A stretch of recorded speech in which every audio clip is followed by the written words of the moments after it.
Trash? No way. Let's decorate Forky cookies. Hi, I'm Leslie with Leslie's Cookies and Treats, and if you love decorating sugar cookies or you want to learn how, you're in the right place. Let's decorate together. Wait, I'm a cookie? Yes, and today we're going to decorate you step by step. All of the supplies are listed in the description, so let's get to decorating. I'm starting out by outlining this cookie with a royal icing in about a 15-second consistency. I'm keeping the piping bag close, and I'm just going to go around following the swirls all around this cookie. What is a 15-second royal icing? Well, it's just the perfect consistency for outlining cookies and filling them in so that it doesn't overflow the edge and it holds its shape. And so using the exact same icing, I'm just going to fill in the center. I'm not going to go all the way to the edge. I'll get close, and then I'll use a scribe or a toothpick to get the icing all the way out to all of the edges. Why do you do that? Why do you use a scribe or a toothpick? Well, sometimes when you use royal icing and you go all the way to the edge, you tend to overflow the cookie and the icing will drip over the edge. This way, you ensure that you just get a perfect smooth top to your cookie without any icing dripping down the side. Just make swirly motions with your scribe or your toothpick and drag that icing all the way over. And you could also use your scribe or toothpick to pop any air bubbles that might be coming up to the surface. It's hard to see here, but they look like little discolored areas underneath the icing. And if you stick your scribe or toothpick in the icing sideways, sometimes it's easier to pop those bubbles, just like that. And then you'll want to smooth the icing out. Once again, just gently tap at it in order to get it all to lay down. And then set this cookie aside to dry completely. That for me took about 24 hours. And then I'm using a projector to draw the outline of a spork onto my cookie. If you have a spork at home, you could just trace that onto your cookie. You could also print out an image of Sporky and cut it out and trace around that as well. And I'll leave a link in the description for a video tutorial on how you can use paper piecing to transfer just about any design. And if you're using a projector like me, you're going to want to kind of angle your pen out of the way so that you can still see the line as you're drawing. It makes it a little awkward, but it can be done. And once you finish outlining the spork, just go ahead and grab that same 15-second consistency white royal icing and carefully go ahead and outline just inside of that black line around the spork so that we can fill this area in with another layer of white royal icing. You're going to want to go slowly here and touch down your icing.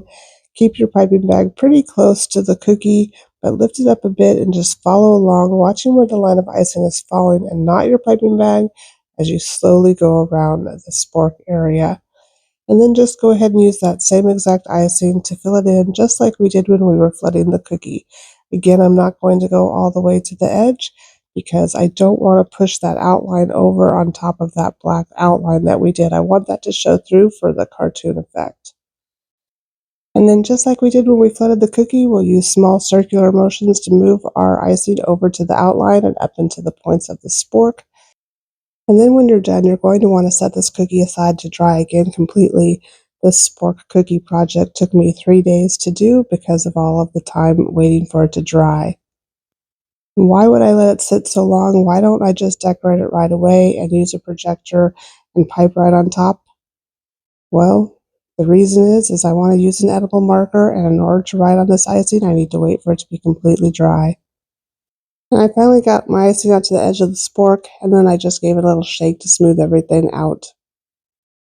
And now my cookie is completely dry, so I'm coming back in with my projector to draw in Sporky's features with my black edible marker. I actually haven't seen Toy Story 4. Why should I watch Toy Story 4? Should I have a favorite character? Do you have a favorite character? Let me know in the comments. Okay, let's finish up Sporky. Grab your white royal icing and put 2 big dots in the center of his eyes, and then we'll once again grab our scribe, or you can grab a toothpick, and we'll get that icing out to the black outline, settle it down, and pop any air bubbles. For some reason, air bubbles really like to show up in dots of icing and pop, leaving a hole right in the center of the eye, so make sure you really work this icing and get out any air bubbles as you also swirl it around to meet the black icing. Just tap up and down at it, pop those air bubbles, and do the same thing to both eyes.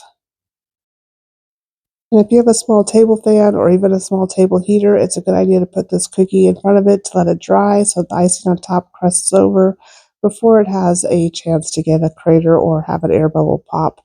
And I'm going in now with my red icing that's in about a 15 to 20-second consistency. It's a little thicker than my white icing. And I'm just going to flood in his unibrow. I put a squiggle of icing down first, and then I'm going over the top of that and filling it in with a pretty generous amount of icing. Because this icing is a little bit thicker, I don't have to worry that it's going to overflow at all. And then I'll use my scribe to settle it down and smooth it out. Because the icing's thicker, it will take me a bit longer, but it can be done. Just keep kind of tapping up and down at it until it's nice and smooth. Why do we want it to be smooth? I think that's a personal preference. Maybe you want his unibrow to be all bumpy and furry looking like. You do you. And then I have a light blue royal icing also in about a 15 to 20-second consistency. And I'm just going to carefully flood in his mouth. And then we'll use our scribe or our toothpick once again to shape it and make sure that that icing doesn't have any air bubbles in it. And once we finish with this, we'll set Sporky aside again to dry completely. Which for me, as I said, is about 24 hours. If you have a dehydrator, that might help speed things up. But I want to draw with my edible marker again on his eyes, so I need to make sure it's dried completely. And I'm just going to make the pupils by making two big dots. This one is a little bit bigger than the one on the right. And then Sporky will be done. If you need to, you can fix up your outline at this time with that edible marker. And that's how you decorate a Forky cookie step by step. Thank you so much for joining me. Please hit that subscribe button so you don't miss any of the Toy Story tutorials. And I will see you in the next one. Why is there a next one?